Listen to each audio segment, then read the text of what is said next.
Donc bonjour et bienvenue. On va passer un peu moins d'une heure, du coup, je vais essayer de respecter les temps, l'heure de fin, pour tenter de vous convaincre que l'IBMI est un serveur ou un système comme les autres et qu'on peut le monitorer comme les autres. Donc voilà, ça va être c'est mon challenge là ce matin. Euh, je vais. Tchouk. Alors, un petit peu de présentation d'abord. Je suis de la société M81. Je suis le directeur technique et accessoirement le fondateur. Ma boîte existe. Alors, on est éditeur de logiciels indépendant. Moi, je m'appelle Pascal Rugbüch et Amal Juvin, qui est ici, est votre commercial. Si vous avez des questions, si vous voulez avoir. Et c'est elle qui retient les noms des gens, leur visage, etc. Moi, je ne retiens pas. Comme je disais à quelqu'un tout à l'heure, lorsque je regarde un film du début à la fin, je ne reconnais pas le nom du méchant. Il faut un peu d'aide souvent. Excusez-moi. Ah. Euh, donc, on est éditeur de logiciels spécialisé dans le monde du BMI. On est dans les logiciels système. On a deux logiciels actuellement. On commence à réfléchir à un troisième. Control 4i, ou Control 4i, c'est l'objet de la présentation de ce matin. Et Flash 4i, je vous en dis deux mots très rapidement. Le but, c'est quand on a des disques externes, donc des bêtes disques, des flash systems, des Storwize, des SVC ou des DS8000, c'est d'utiliser une fonctionnalité qui s'appelle le flash copy ou les snapshots. Et avec ce snapshot, de créer un clone des disques de prod, de brancher ça sur une partition clone, et puis d'utiliser la partition clone pour faire autre chose, par exemple des sauvegardes, et donc de pouvoir faire une C21 tous les jours, même si elle dure 7 heures, sans arrêter la prod. Donc c'est l'objet de ce second produit. Et puis on n'a pas de présentation sur ce produit cette année, mais si ça vous intéresse, n'hésitez pas à venir me voir. Je peux vous en parler, vous faire une démo, vous expliquer comment ça marche, etc. La société a 10 ans, on travaille avec un réseau de partenaires, donc on ne prend pas en direct, et on travaille avec 48 partenaires dans 23 pays. Et on a plus de 600 clients finaux et plus de 1000, on peut dire même plus de 1100 partitions maintenant qui sont installées. 1000, c'était au mois de janvier. Voilà, 23 pays, voilà à peu près où on est situé, donc principalement en Europe. Et puis on est en train de tenter de conquérir les Amériques. Alors, le thème des 2 jours ici, en partie, c'est la sécurité. Et la sécurité dans le monde de l'informatique. Allez-y. Euh, La- En termes de sécurité, en fait, c'est très, très, très vague ce que c'est que la sécurité. Donc, la définition du Larousse, je vous laisse la lire. Ça dit en fait que ça couvre à peu près tout. Euh, Ça couvre à peu près tout, et aussi bien dans le domaine de la sécurité physique que de la sécurité informatique. Alors, c'est plus la sécurité informatique qui va nous intéresser. Euh, Et donc, voilà, une propriété qui permet de résister à des sollicitations, etc. Donc, à des attaques, que ce soit violentes, physiques, etc. En termes informatiques, c'est l'ensemble des moyens techniques qui nous permettront de résister à une attaque ou à un problème. Sachant qu'une attaque, ça peut être du ransomware, ça peut être par un pirate, ça peut être des choses agressives vis-à-vis de notre informatique, mais ça peut être aussi des accidents. En plus parler d'accidents climatiques, d'inondations, etc. Ben, voilà, l'informatique n'est pas exempte de ça. Un data center ou une salle machine peuvent être inondés, peuvent avoir du feu, etc. Et donc, ce qu'il faut, c'est mettre en place les moyens pour pouvoir se protéger contre ça. D'une part, se protéger, donc faire en sorte que ça n'arrive pas, que ça arrive le moins fréquemment possible, et d'autre part, faire en sorte que ça soit qu'on puisse rebondir, c'est-à-dire qu'on ne perde pas tout. Euh, Dans un premier temps, on pense au ransomware. Enfin, maintenant, tout le monde parle des ransomware, tout le monde parle des cyberattaques, tout le monde parle de tout ça. Mais il ne faut pas oublier quand même qu'il y a les bonnes vieilles méthodes, enfin les bonnes vieilles attaques en termes de sécurité informatique. Et donc, se protéger, c'est pas seulement mettre en place des trucs, des firewalls ou tout ce qui va sur la partie réseau, c'est aussi faire des sauvegardes, puisque si on n'a pas de sauvegarde, ben, voilà, une fois qu'on a subi l'attaque, on est un peu mal. Mettre en place de la haute disponibilité, et faire en sorte que les applications soient disponibles aux utilisateurs. Parce que ça aussi, ça fait partie de la sécurité. Faire en sorte que les gens puissent travailler avec. Si on a des données qu'on les a protégées, là, j'ai toujours la meilleure protection pour les données, c'est de débrancher la prise de courant. Là, on est certain que personne ne va les attaquer. On fait une bonne sauvegarde, on débranche la prise de courant, on a bien les disques au chaud, on met la sauvegarde ailleurs, et là, les données sont protégées. Et si personne ne peut les utiliser, bah, ça ne sert à rien. Donc, il faut aussi faire en sorte que les gens puissent accéder à tout. Et une des options, un des moyens de faire ça, de faire en sorte que ce soit accessible et protégé, c'est de déterminer quels sont les endroits qui peuvent poser problème et de les surveiller, et les surveiller aussi fréquemment que possible et aussi bien que possible. Donc, ça concerne les cyberattaques, etc. Donc, il y a des tas d'outils, il y a des antivirus, il y a tout ce qu'il faut. Mais ça concerne aussi l'espace disque, parce que si vous avez un espace disque qui est plein à 100%, bah, voilà, le temps de récupérer les infos, et, enfin de redémarrer, il y a moyen de faire un peu de place, etc. Bah, ça va prendre un petit peu de temps et vous avez perdu 2-3 heures d'exploitation. Et puis, bien sûr, que les sous-systèmes soient actifs, que les sauvegardes se soient bien passées. Si vous avez des sauvegardes qui tournent toutes les nuits, mais qui ne fabriquent rien, parce que le contenu de la bande n'est pas bon, bah, voilà, elles ne vous servent à rien, les sauvegardes. Vous avez l'impression d'avoir des sauvegardes, mais non, il y a un travail qui fait comme s'il y avait des sauvegardes. Donc voilà, tous ces contrôles sont des éléments importants. Alors, qu'est-ce qu'on a comme moyen pour surveiller l'infrastructure informatique? Dans beaucoup de sociétés maintenant, il y a déjà une infrastructure pour surveiller l'informatique. Je ne parle pas d'IBM pour l'instant, mais alors, vous n'avez peut-être pas ça tout le monde dans votre société, mais on voit bien à quoi ça peut ressembler. Il y a quand même beaucoup d'endroits où il y a une ou deux personnes qui sont en charge de surveiller que les Windows sont bien actifs, que les Linux sont bien actifs, que les firewalls répondent bien, qu'il n'y a pas de détection d'intrusion, etc. Avec un ou plusieurs écrans qui sont perchés en haut et que tout le monde peut voir pour savoir si ça se passe bien ou pas. Et avec ça, on va surveiller à peu près tout ce qui a une adresse IP. Et pour le faire, il y a des outils plutôt complexes, mais il y a aussi des outils libres qui sont plus ou moins gratuits.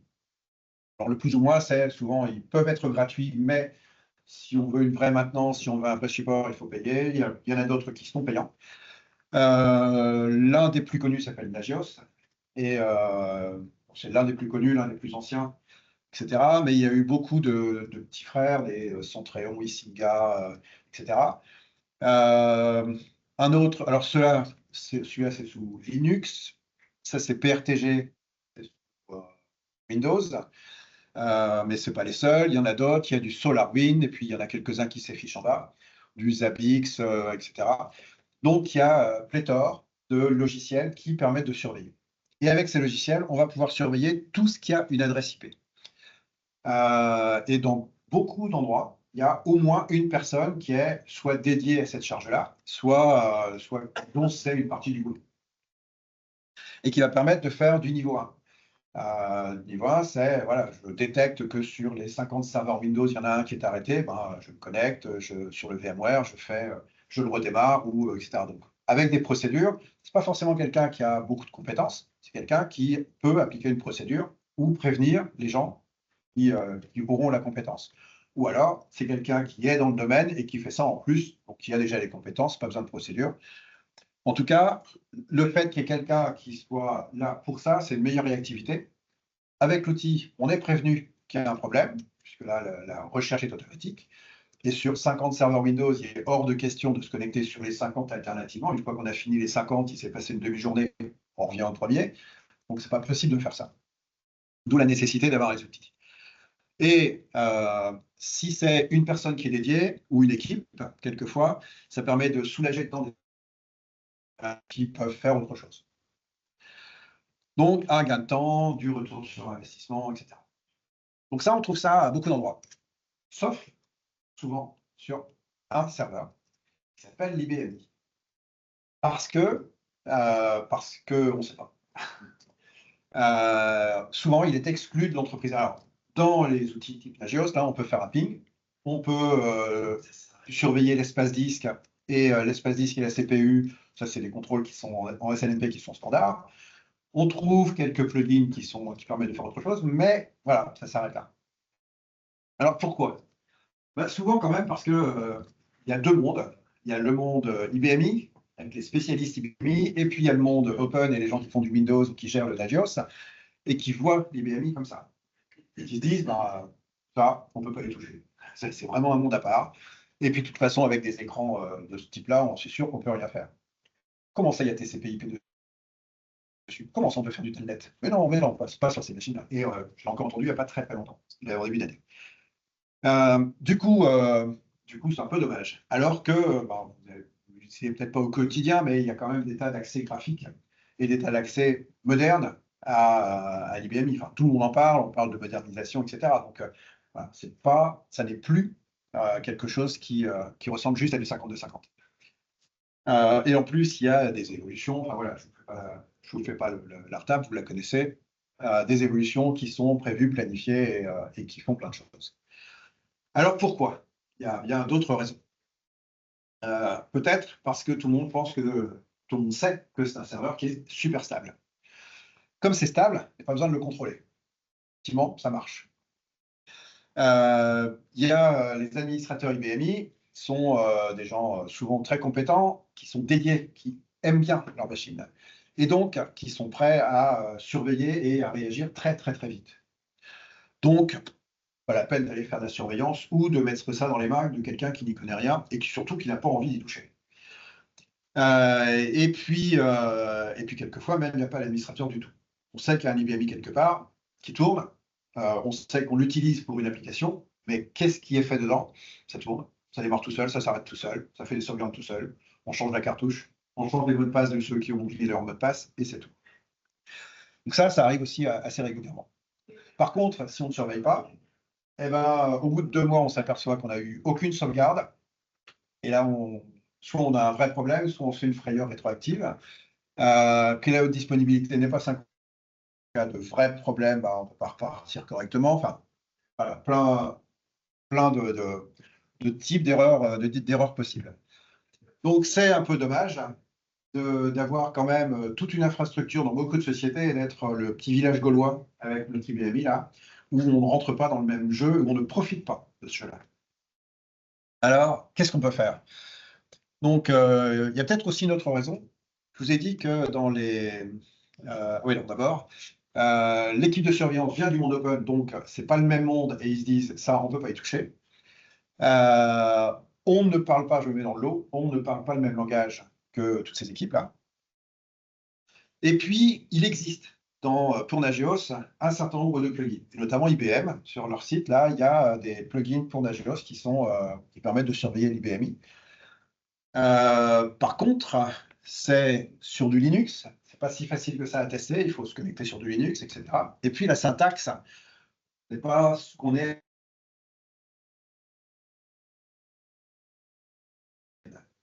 Et donc, il faut déjà qu'on se mette à cette syntaxe, qu'on se mette sur un petit PC en Linux, qu'on les essaye.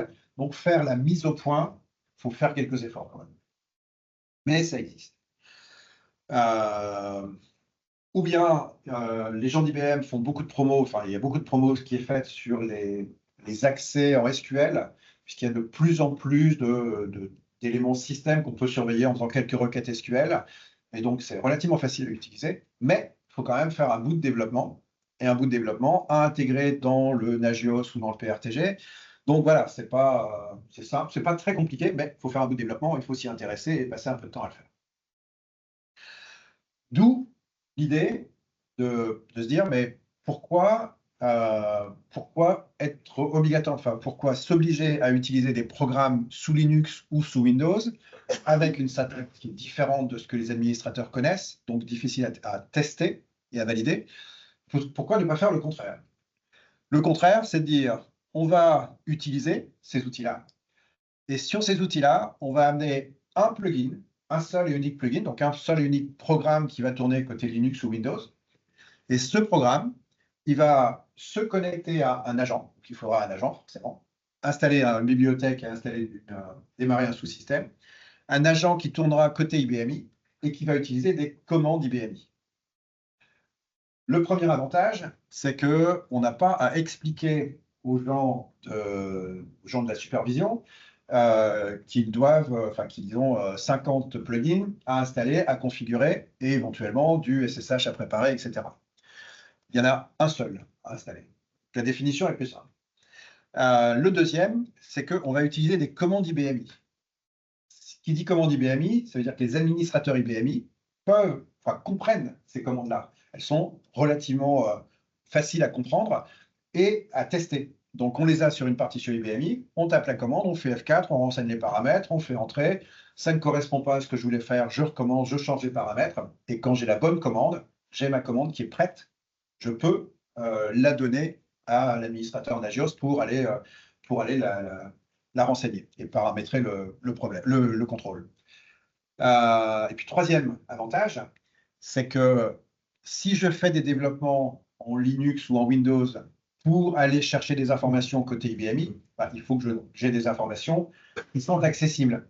Côté système, il y a de plus en plus de requêtes SQL qui fonctionnent. Si je veux surveiller la disponibilité ou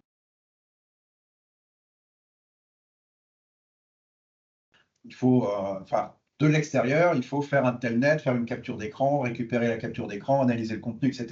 C'est faisable, mais c'est un peu plus lourd. Là, on est dans le monde IBMI, on fait un programme RPG, CL, n'importe, et ça tourne.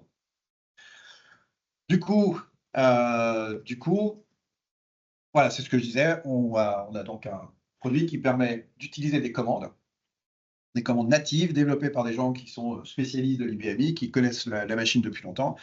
Elles sont naturelles, faciles à tester, et l'installation et le paramétrage sont on ne peut plus simples. Et en plus, si vous avez des programmes que vous n'avez pas attendus pour faire vos propres contrôles, si vous avez des programmes qui savent dire oui, non, ça marche pas, 0, 1, eh bien, ces programmes, en quelques minutes, en moins d'une demi-heure, vous les intégrez dans la JOS. Ça devient une nouvelle sonde spécifique. Donc, pour aller plus loin, le mieux, plutôt que de passer sur un PowerPoint, c'est de vous faire une démo, et de vous montrer à quoi ça correspond. Donc, allons-y. Tout d'abord, pour ceux qui connaissent ou qui plutôt ne connaissent pas les outils de surveillance type Nagios, PRTG, SolarWinds, etc., qui n'en a jamais vu un. Tout le monde a au moins vu une fois un outil de ce type-là. OK. Pour ceux qui sont à distance, je suis désolé, je ne vois pas quand vous levez la main, donc je vais faire juste un tout petit rappel. Ça, c'est du Centréon. C'est un équivalent Nagios, un peu plus facile à utiliser en gros. Et sur ce Centréon, ce qu'on voit ici, c'est... Où est-ce qu'elle est ma souris? Ce qu'on voit ici, ça c'est la page d'accueil, on voit la liste des hosts, donc la liste des serveurs. Dans notre cas, on a beaucoup plus de partitions IBMI. Et il doit y avoir, voilà, il y a un Linux ici, et puis il y a deux Windows quelque part, qui ne sont pas dans cette liste-là. Là, c'est juste le résumé. Et puis sur la droite, les principales alertes. Je vais tout de suite aller dans un détail. Si je viens ici pour voir le statut, donc là, le rendu, si je regarde la liste des hosts, le but de ce type d'outil, c'est de montrer là où il y a un problème. Donc, dans un premier temps, je ne vois que les problèmes. C'est les fameux écrans qu'on voit dans quelques salles. Ils sont en haut. S'il y a du rouge, c'est que ce n'est pas normal. Et donc, si je demande à tout voir, ici, j'ai les quelques serveurs qui sont chez nous. Avec des partitions IBMI. Tout ce qui est ici, c'est de l'IBMI, là, un Centréon et là, de Windows. Ensuite, je vais aller regarder ce qui s'appelle les services. Alors, il y a beaucoup de bordel là-dedans, puisqu'on n'a que des machines. Nous, on est comme les cordonniers. Donc, on ne surveille pas vraiment ce sur quoi on travaille. Donc là, j'ai tous les problèmes. Ce qui va m'intéresser, c'est de regarder uniquement notre machine de prod, parce que c'est sur celle-là qu'on fait les surveillances. Et si je regarde ici, je peux demander à voir tous les services. Et quand je regarde avoir tous les services, j'ai des trucs qui marchent bien, qui sont OK, j'ai des trucs en critique. Et celui qui est en jaune ici, c'est qu'il est critique, mais que quelqu'un l'a validé. C'est-à-dire que ça a été pris en compte. Donc, je le vois avec ça, tout ce qui marche bien, je vois surtout ce qui ne marche pas et ce sur quoi je dois agir. Donc là, par exemple, il me dit qu'il y a des messages dans BRMS et que la clé de licence du produit contrôle n'est plus bonne. Qu'est-ce que c'est que cette affaire?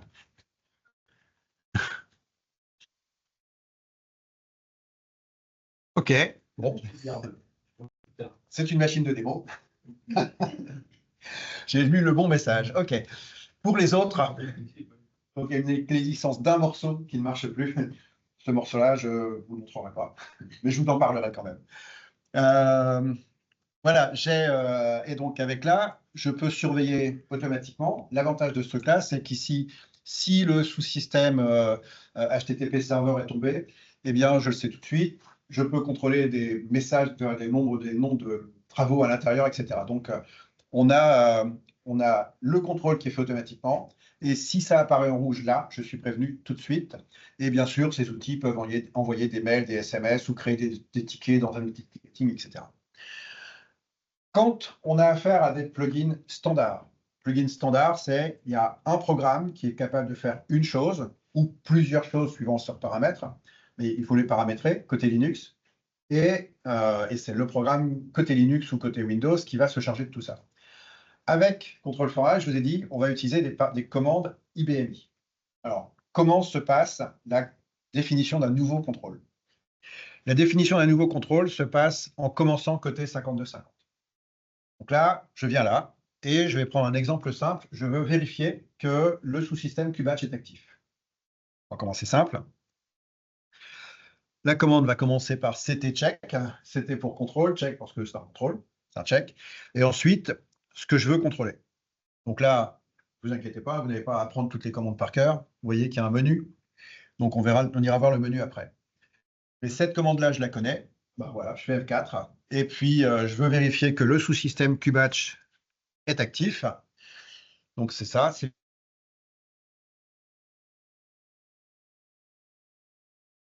les plages horaires se gèrent dans Nagios, dans l'outil de monitoring. Avec cette même commande, je pourrais aussi, il y a des paramètres supplémentaires, je pourrais aussi vérifier une liste de travaux. Et dire, dans Kubatch, il y a tel et tel travaux qui doivent être actifs. Je peux indiquer le nom ici. Et puis, s'il y en a plusieurs, bien sûr, je peux en mettre plus. Donc, là, je vais l'enlever parce qu'il n'existe pas, ce travail-là. Donc, voilà. J'ai une commande qui me dit que le sous-système Kubatch est à état run, donc il est actif. Donc, tout va bien, c'est exactement ce que je veux.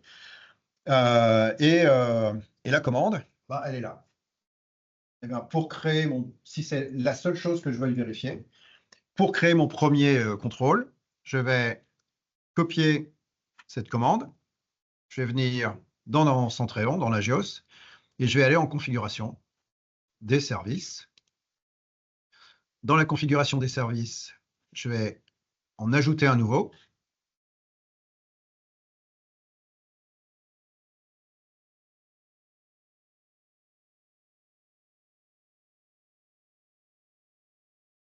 Donc, je donne un nom.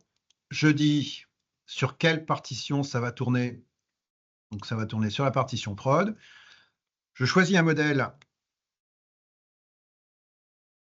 un template. Alors, le template, ça sert à quoi? Ça sert à éviter de devoir saisir tous les paramètres ici, puisqu'il y a plusieurs paramètres, il y a plein de choses. Avec un template, ça met des valeurs par défaut. Donc, vous créez vos propres templates en disant c'est un contrôle pour l'applicatif, ça va automatiquement envoyer un mail à telle personne de tel applicatif, c'est un contrôle système, ça va m'envoyer un mail à moi, etc. Donc, vous pouvez créer plusieurs modèles, plusieurs templates qui vont éviter de ressaisir tous les paramètres à chaque fois, bien sûr. Il y a moyen de mettre des macros. Enfin, après, chaque outil a ses propres spécificités. Là, je vous laisse voir, c'est plus notre affaire. Ça, c'est des fonctionnalités dans l'outil lui-même. Et ensuite, la commande.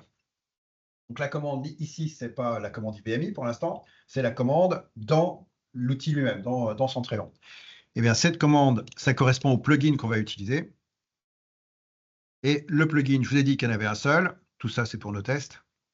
C'est celui-là. Et dans ce plugin, il y a un paramètre à renseigner. Et le paramètre, c'est la commande que j'ai utilisée. Donc là, j'ai fait un CTRL-V. Le CT-check SBS que j'ai tapé tout à l'heure côté IBMI, je le mets là-dedans. Le reste, c'est du standard du produit de monitoring. Ils ont tous leurs spécificités. Par exemple, la plage horaire. Je peux dire que je veux faire un contrôle 24 heures sur 24 ou seulement un contrôle aux horaires standards de travail ou seulement la nuit. Et ces plannings-là, vous les créez, enfin, ça se définit à l'intérieur du produit, etc. Donc, il y a moyen de faire plein de choses avec ça. La fréquence de contrôle, si c'est toutes les minutes, toutes les 5 minutes, tous les quarts d'heure, une fois par jour, enfin voilà, tous ces trucs-là se paramètrent ici. Et dans les notifications, vous dites qui va recevoir le mail ou quel programme sera appelé, est-ce que ça va générer un ticket automatiquement. Voilà. Tout ça, c'est pas lié à l'IBMI, c'est pas de la spécificité, c'est vraiment lié au produit de monitoring. Voilà, je sauvegarde. Dans ces produits-là, dans cette version-là, en tout cas, on travaille sur une version de saisie. Il faut activer le contrôle. Donc, activer la modification que je viens de faire. Donc là, il y a une petite manipulation technique à faire qui est rapide. Vous voyez ici, il nous dit qu'il y a eu un changement dans la config. Donc,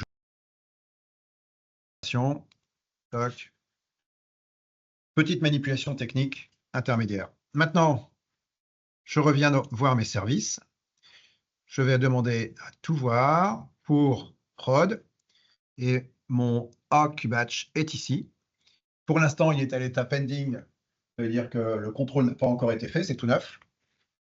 Alors, il sera fait dans les 2 minutes qui suivent. Comme je ne veux pas attendre, je vais le forcer. Et voilà. Et donc là, j'ai quoi maintenant? C'est que depuis 2 secondes, le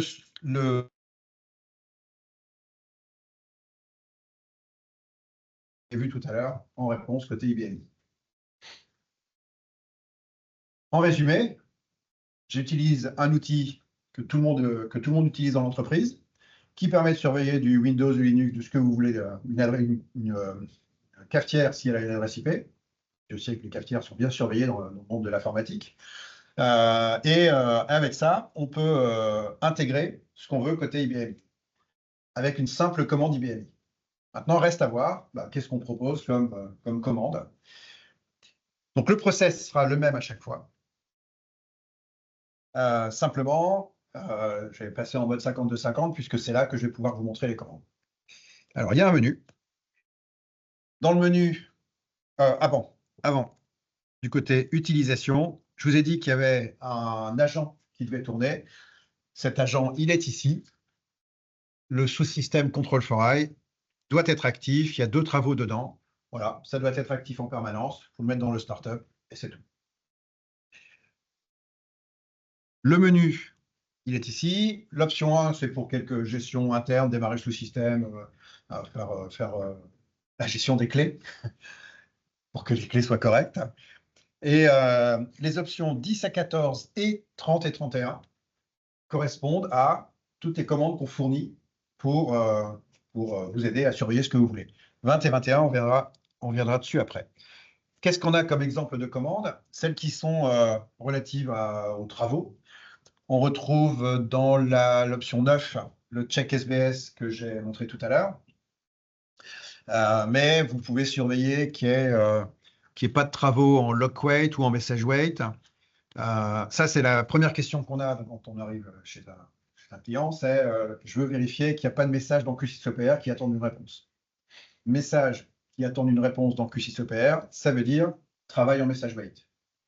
Donc, on va le surveiller comme ça, avec cette commande-là, et vous indiquez le nom du sous-système, du ou des sous-systèmes que vous voulez surveiller, ou bien tous, sauf un certain nombre de sous-systèmes. Vous pouvez omettre des travaux. Et vous avez ici un paramètre qui dit qu'on va traiter uniquement les erreurs. C'est-à-dire que si vous avez un travail qui est en message wait, normalement, c'est son état normal parce qu'il attend que quelque chose arrive et non pas l'attente d'une réponse à une erreur. Ce n'est pas une erreur. On ne le traite pas, celui-là. Il n'est pas pris en compte. Voilà. Alors, Comment vous pouvez utiliser cette commande? Vous pouvez utiliser en disant étoile all, c'est-à-dire qu'on surveille tous les messages. Mais s'il y a beaucoup de monde, beaucoup de sous-systèmes, ça peut être plus embêtant. Vous pouvez, c'est dans Nagios, créer un premier service qui s'appelle gestion des imprimantes. Et ici, vous allez dire, je vais regarder les messages pour les travaux qui sont dans QSpool. Et dans Nagios, vous allez créer donc gestion des imprimantes. Et en cas d'alerte, le mail sera envoyé à la personne qui gère les imprimantes et les papiers. Puis, vous allez en créer un autre pour le sous-système compta, le sous-système compta, le sous-système compta plus, le sous-système compta Italie, etc. Donc, vous indiquez la liste des sous-systèmes qui vous intéressent ici. Et puis, l'alerte, vous allez l'envoyer à la personne qui gère cet applicatif-là. Et puis après, vous allez dire étoile all, sauf compta, compta plus, compta Italie, etc. Et ça, le mail, ce sera pour vous, puisque ce sera les autres sous-systèmes, donc le reste. Donc, vous pouvez créer trois services différents qui correspondent à trois environnements différents et bien sectoriser tout ça. Là, il n'y a pas de travail en message wait pour l'instant, c'est très bien. Il ne peut pas y avoir que des mauvaises nouvelles non plus. Surveillez les out-queues. Si vous avez une out-queue particulière qui ne doit pas dépasser, qui ne doit pas avoir plus de X spools dedans, ou qui, à une certaine heure, doit avoir au minimum 14 spools parce que c'est le batch de nuit qui l'a fait. Et s'il n'y en a pas 14, c'est qu'il manque des trucs. Enfin voilà, vous pouvez imaginer plein de choses. Surveillez les job queues. Et vérifier qu'il n'y a pas de job queue qui soit pleine ou qui se remplisse. Une job queue qui doit être, qui édite les factures au fil de l'eau, bah, il ne faut pas qu'elle se remplisse. Voilà, vérifier qu'il n'y a pas plus de 2-3 travaux dedans. Surveiller la durée des travaux. Vérifier que certains travaux qui ne doivent durer que quelques secondes, bah, qui n'ont pas dépassé la minute, etc. Donc, il y a plein de contrôles comme ça qui existent, enfin, qui sont fournis avec le produit. Et la réponse est toujours sous la forme d'un message. Bon, là, c'est un message qui dit que le paramétrage n'est pas bon, mais est toujours sous la forme d'un message, et c'est ce message qui sera renvoyé à l'outil de surveillance, à Nagios, avec un indicateur pour dire si c'est OK, warning ou critique. À ce propos, tout à l'heure, vous avez peut-être vu ici qu'il y a un niveau de criticité qui est indiqué. Ce niveau de criticité, c'est lui qui dit, donc si tout va bien, ce sera OK. Et si ça n'est pas bon, vous pouvez indiquer, vous pouvez choisir ici si ce sera warning ou critique. Vous vérifiez les travaux en message wait dans un sous-système de test. Vous mettez une alerte en warning, parce que ce n'est pas si important que ça. Dans un sous-système de prod, vous le mettez en critique. Et ensuite, les consignes à passer à la personne qui est en charge du premier niveau, bah, vous lui dites si c'est du critique, il faut intervenir tout de suite. Si c'est du warning, tu as une demi-heure. Bah, voilà, après, vous gérez en fonction de ce que vous voulez. On peut surveiller les sauvegardes. Les sauvegardes, si vous utilisez BRMS, la commande de surveillance des sauvegardes, c'est celle-ci. La sauvegarde de BRMS, c'est faire un start backup BRM backup, je ne sais plus, avec le nom du groupe de contrôle. En général, il y a un groupe de contrôle qui est utilisé. Et vous dites, bah, les sauvegardes ont lieu, elles ont lieu le matin, donc la date d'aujourd'hui, la date courante. Et pour nous, elle commence à 2 heures et elle se termine à 5 heures. Je pourrais indiquer le nom du travail qui fait la sauvegarde s'il y a un risque que quelqu'un ait utilisé BRMS pendant ce temps-là. Et là, ça me dit que la sauvegarde a été OK, qu'il y a bien eu une sauvegarde avec BRMS, que le volume utilisé, c'était bande 11, puisque ça peut être intéressant d'avoir le nom nom de la bande. Et vous avez ensuite, donc ça, c'est le message, toute cette partie-là, c'est le message qui sera envoyé à Nagios et qui sera visible ici. D'ailleurs, il doit y avoir quelque part ici, backup BRMS, et vous avez bien le message ici. Et vous remarquez qu'il n'y a plus rien derrière, alors que là, on voit des données. Donc, il y a le pipe, et les données qui se trouvent derrière le pipe sont ce qui s'appelle des données graphiques ou des données de performance. Ce sont des données qui vont être automatiquement interprétées par l'outil de monitoring pour faire des graphes. Et là, bon, ça ne veut pas dire grand-chose d'avoir une sauvegarde, de vérifier qu'il y a une sauvegarde. mais ce petit signe-là indique qu'il y a eu des graphes. Et ah bah, c'est là. Et que ce qui marche pas chez nous. Mais ça, c'est un problème de cette version, enfin de Centréon tel qu'il est installé, paramétré, hein, on ne le suit pas vraiment. Mais normalement, il y a un graphe qui dit, enfin qui devrait être une ligne plate, qui dit il y a une sauvegarde tous les jours. C'est une échelle de temps. Ouais, c'est peut-être l'échelle de temps qui fait ça. Donc, c'est peut-être l'échelle de temps qui fait ça. Et si je le mets sur...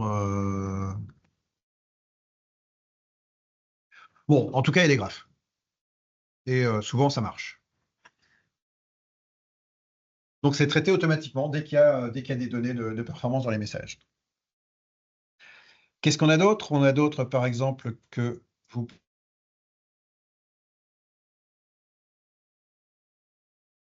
Midi à 15 heures, il faut que la maintenance de BRMS a été faite. Vous verrez. Pourquoi il y a... Ah, ça y est. Ah, c'est rigolo. Vous pouvez vérifier que vous avez au minimum les 2 ou 3 volumes dont vous avez besoin pour faire les sauvegardes. Vous mettez ça à 15 heures. S'il n'y en a pas, bah, vous avez encore le temps de réagir, plutôt que d'attendre que la sauvegarde débute et d'avoir le problème pendant la nuit. Il y a d'autres commandes liées à BRMS. Pour ceux qui n'utilisent pas BRMS, mais qui utilisent leur propre programme CL avec un savlib, un savedlo, etc., mais il y a la même commande avec les mêmes paramètres, sauf que du coup, vous indiquez que tous les jours, on fait un save segdata, un save cfg, un savelib all user. On ne fait pas de savedlo et il y a, mettons, la commande de sauvegarde de l'IFS qui est découpée en deux. Voilà, la structure devrait être ça, entre la même plage horaire. Et voilà, vous avez le même contrôle sans BRMS. On peut aussi vérifier la présence d'une bande technique dans un drive simple, faire un check tape en fait. Hein. Ça, c'était pour les sauvegardes. Pour la haute dispo, on peut surveiller la haute dispo aussi. Donc, QuickEDD, Mimix et Itera. Et aussi eCluster, mais on a les programmes, on a tout, mais on ne peut pas les intégrer au produit parce qu'il nous manque un fichier.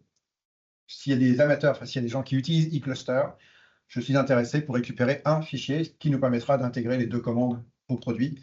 Pour l'instant, on ne peut pas le compiler systématiquement. Donc, mais on a tout. Donc, ouais. Ah bah, je suis preneur. Merci. Donc voilà, on peut surveiller 4 logiciels de haute disponibilité. Et puis, si vous avez autre chose, on est aussi intéressé pour voir s'il est possible d'automatiser ça, d'automatiser la surveillance de votre logiciel de haute dispo et de l'intégrer au produit. Et c'est un peu comme ça qu'on fait évoluer ce produit. Peut-être pas tout vous montrer, mais il y a moyen de vérifier les certificats, la date de validité des certificats numériques, de vérifier que que les services web, si vous avez des services web, vérifiez qu'ils sont actifs depuis l'intérieur de la partition, pas depuis l'extérieur, etc. Sur l'IFS, par exemple, si vous avez un répertoire, un logiciel qui fait de l'EDI et qui génère des fichiers dans l'IFS qui doivent partir obligatoirement au bout d'une demi-heure, vous pouvez vérifier que dans le répertoire en question, il n'y ait pas de fichier qui soit plus vieux qu'une heure ou plus vieux qu'un jour. Voilà, vous pouvez vérifier ces choses-là. Et puis, il y a toutes les commandes système à peu près classiques.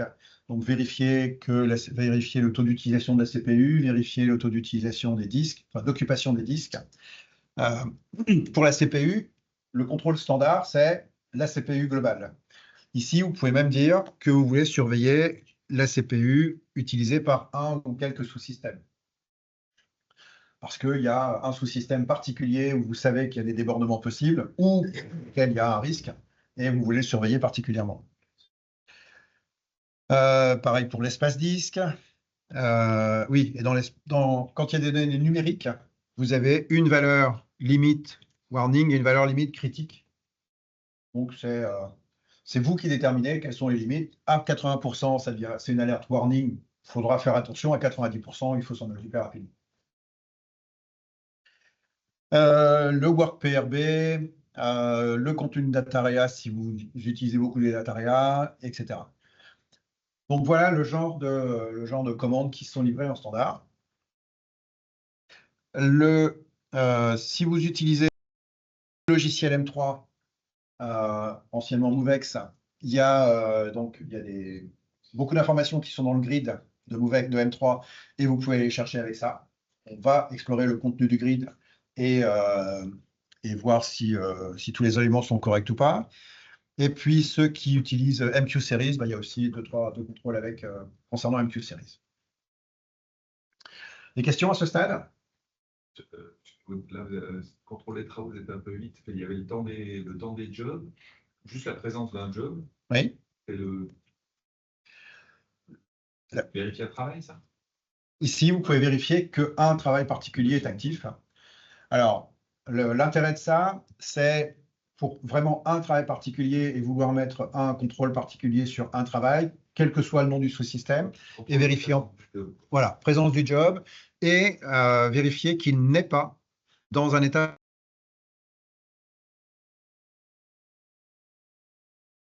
Je ne sais pas si on l'a dans le F4. Non.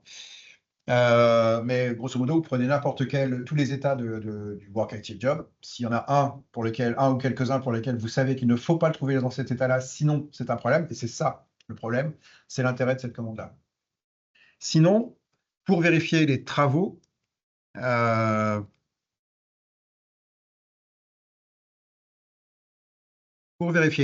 vous ai montré la commande tout à l'heure. Si je vais vérifier par exemple ce sous-système-là, il y a ces deux travaux-là qui doivent être actifs.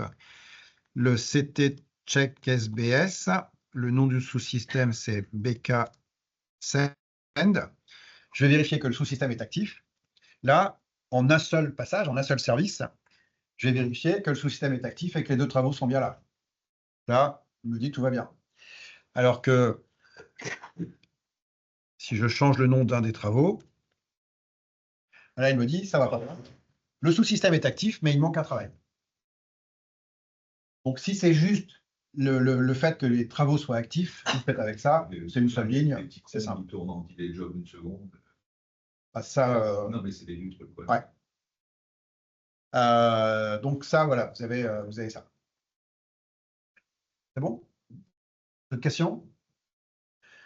Alors, je vous ai dit tout à l'heure que ça, c'est ce qu'on fournit en standard. Et la majorité de la totalité de nos clients nous disent que c'est bon. Quelquefois, on nous demande s'il est possible de faire tel ou tel truc. Et notre politique, c'est de dire si on considère que ça peut aider beaucoup de gens, on l'intègre, on développe, on l'intègre dans le produit. C'est comme ça que beaucoup des commandes ont été faites. C'est sur les demandes ou conseils de nos clients. Par contre, si vous avez quelque chose de spécifique que vous avez développé et qui n'existe que chez vous et que vous voulez le garder, eh bien, on fournit un fichier source. Et dans ce fichier source, on fournit les exemples de ce que vous pouvez faire. Et l'exemple en question, si vous l'avez en CL, vous avez toute l'aide et il y a un chapitre complet dédié à ça dans la doc pour savoir comment faire. Et dans ce programme, là, c'est un programme qui va faire juste un check OBJ, donc qui est indiqué en plus comment le compiler, etc. Le but de cet exemple, c'est juste de faire un check OBJ. On passe en paramètre le nom d'un objet, le nom de la bibliothèque et le type d'objet. Et puis, on va faire ici un check OBJ tout bête.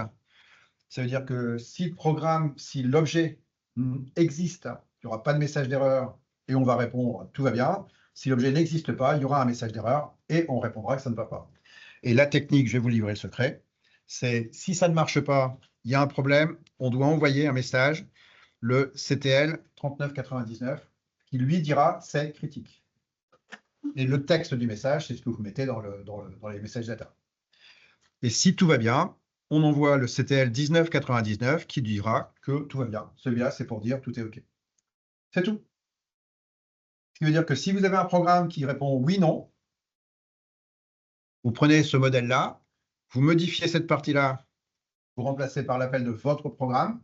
Derrière, vous mettez un test. Si c'était oui, réponse 1999. Si c'était non, réponse 3999. Et vous avez créé votre propre son. Difficile de faire plus simple. Et vous avez aussi un exemple RPG, en SQL RPG, pour faire, si c'est une requête SQL que vous voulez faire, vous la mettez là-dedans et vous avez la même trame. OK? Donc voilà pour ce qui est des contrôles spécifiques.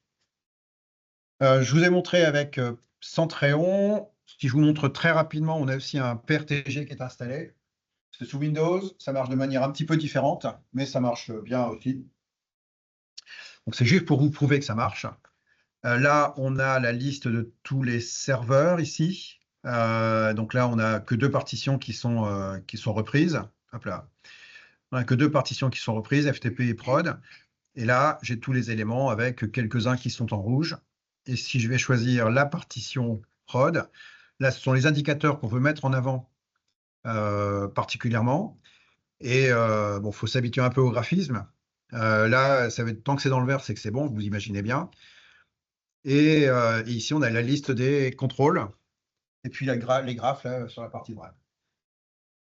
Et pour chaque contrôle, on peut avoir, si je vais regarder l'espace disque par exemple, on a les différents indicateurs, les différentes données de performance qui sont reprises ici. Voilà, donc la présentation n'est pas la même, la façon de fonctionner est un petit peu différente, mais le résultat au final est le même et Control Pareil est intégré à ça. Donc voilà, et il y a plein d'outils de monitoring qui fonctionnent comme ça. Je ne sais pas quelle heure il est. Il est l'heure. Alors, il y a une deuxième partie, et il me reste, on va dire, entre 5 et 10 minutes pour vous en parler. La deuxième partie, c'est l'analyse des messages. L'analyse des messages, c'est un besoin un petit peu différent. Avec tout ça, j'ai contrôlé plein de choses dans le système. Par contre, vous avez aussi des files d'attente de messages qui contiennent, que vous pouvez vouloir analyser et dire si ce message-là arrive dans Q6OKR, alors je veux être prévenu. Ou bien si j'ai trop de messages ou si j'ai beaucoup de messages de gravité 40 ou 50, je veux être prévenu. Ou bien j'ai créé une file d'attente de messages et dedans j'ai mes résultats de sauvegarde, je veux être prévenu si dedans il y a telle ou telle idée message. Pareil dans le log système ou pareil dans les messages de BRMS. Donc toute cette analyse de messages, on peut soit être prévenu, soit déclencher un programme, appeler un programme spécifique. Par exemple, le truc classique, les profils qui sont désactivés pour l'accès au net serveur, ça arrivait en tout cas très souvent. En V7R5, ils ont amélioré les choses. Il faut systématiquement se connecter et réactiver les profils. Eh bien, vous pouvez faire un programme qui va le faire automatiquement, qui va vous générer une alerte pour que vous soyez prévenu si c'est en contrôle, mais le faire automatiquement. Comment ça fonctionne? Pour tout ce que j'ai dit jusqu'à maintenant, on propose des commandes, vous les essayez sur la partition IBMI, puis un copier-coller dans Nagios. Avec ça, il y a beaucoup plus de paramétrage, beaucoup plus de subtilité. Le paramétrage va se faire ici, dans le produit lui-même. On va commencer par créer un scénario. Et vous pouvez créer autant de scénarios que vous voulez. Et chaque scénario va s'attaquer à une file d'attente de messages ou une autre, et ou bien à QHST, donc à l'historique système, ou à BRMS, ou même à la job log d'un travail actif. Un travail actif qui tourne toute la journée, et vous savez que de temps en temps, il y a un message qui remet le monde dedans. Ça ne plombe pas le travail, mais ce message n'est pas normal. Vous pouvez le surveiller. Une fois qu'on a créé,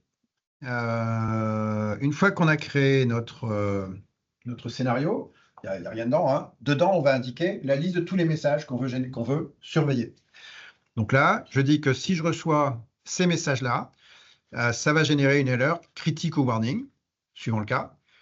On peut mettre des messages, des noms génériques, ou bien tous les messages inquiry, donc tous les messages qui attendent une réponse, ou bien même tous les messages, sans distinction. Et du coup, si on utilise ces noms génériques, on va pouvoir omettre un certain nombre de messages pour dire ceux-là, je ne veux pas les voir, ils ne m'intéressent pas.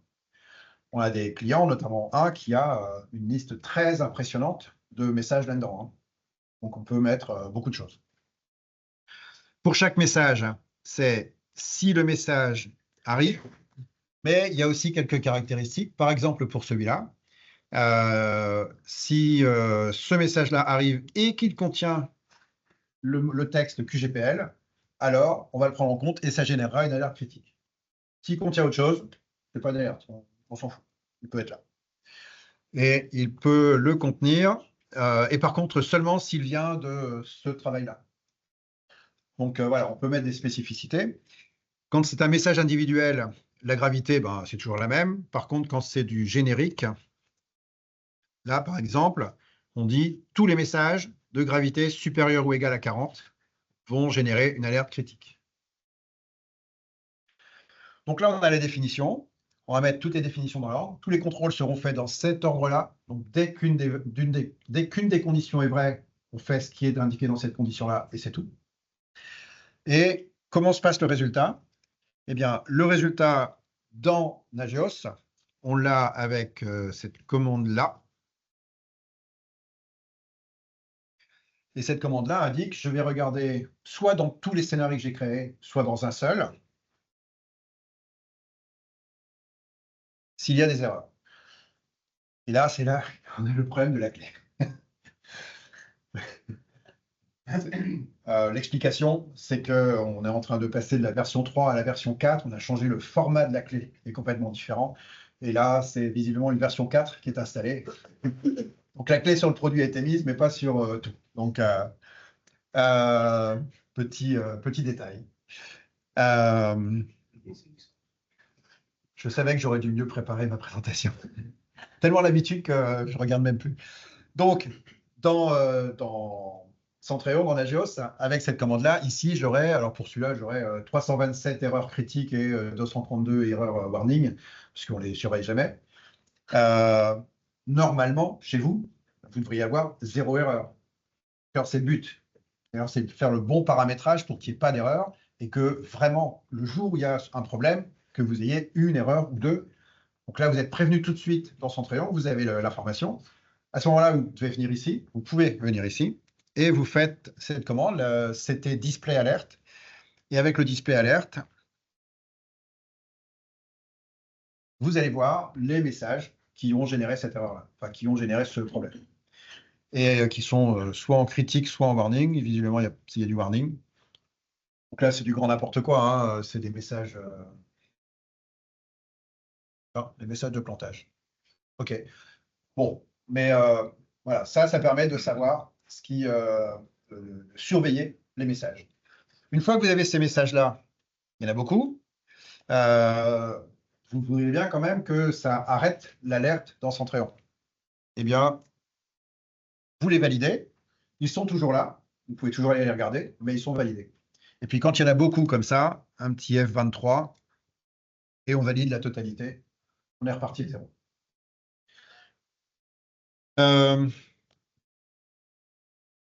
C'est pas tout. Le truc, c'est que vous pouvez... Voilà.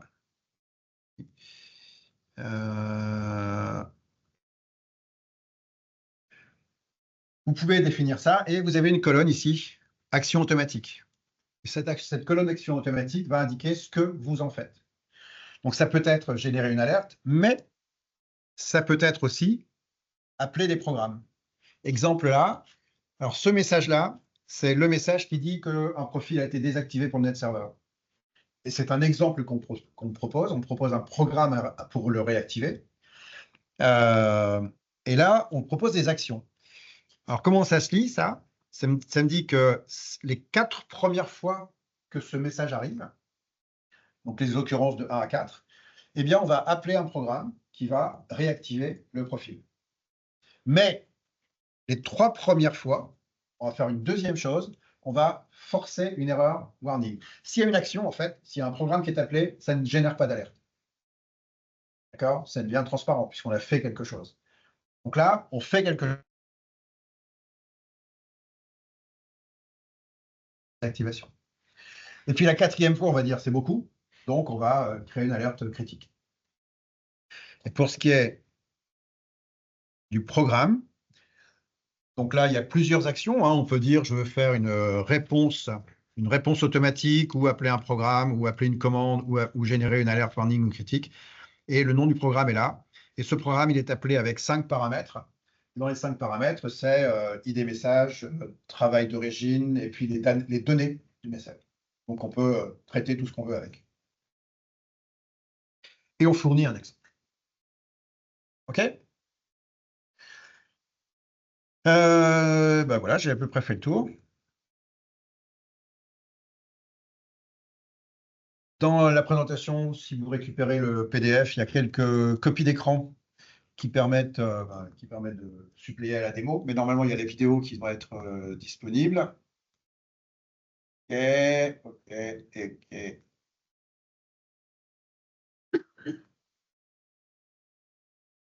Voilà. Donc, un petit rappel des contrôles qu'on fournit en standard. Donc, voilà, il y en a quelques-uns.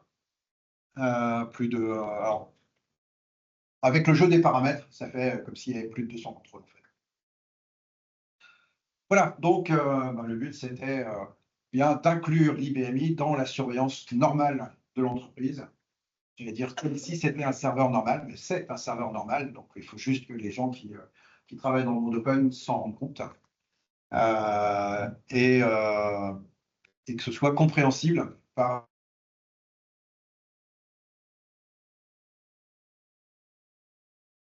Pourquoi ça ne s'affiche pas? Et de latence sur l'écran, c'est énorme. Donc pas de développement, c'est-à-dire que vous pouvez tout faire sans rien développer, mais vous pouvez aussi utiliser vos propres programmes si besoin. Et notre support est très efficace et nos clients actuels, souvent, ils en font des éloges en disant ah, vous avez répondu trop vite ou ah, c'est bien. Donc, puis il y a quelques clients déjà existants là dans la salle, donc vous pouvez leur demander. Alors, on n'a pas de souci là-dessus. Voilà. Voilà, si vous avez des questions. Oui. Sur la partie contrôle Flory, on n'a pas d'outils. Historiquement, on a fait plein de petites choses spécifiques par des gens qui ne sont plus là. Je dis, je veux contrôle Flory. L'intégration, le remplacement des petites choses spécifiques. Si c'est de la prestation de service, c'est des partenaires, comment vous faites? Alors, on a des partenaires. En fait, nous, on est éditeur de logiciels et on veut se consacrer à l'édition de logiciels. Donc, on travaille avec des partenaires pardon? Comme pour le Flash, comme pareil. Flash. Voilà. On travaille avec des partenaires qui sont formés et qui peuvent vous aider. L'installation du produit, c'est ultra simple, ultra rapide. Franchement, c'est 1 heure ou 2. Après, il y a un peu de transfert de compétences, donc là, il y a un peu de temps à passer. Et puis, si vous avez besoin d'aide pour la suite, nos partenaires font ça. Je ne sais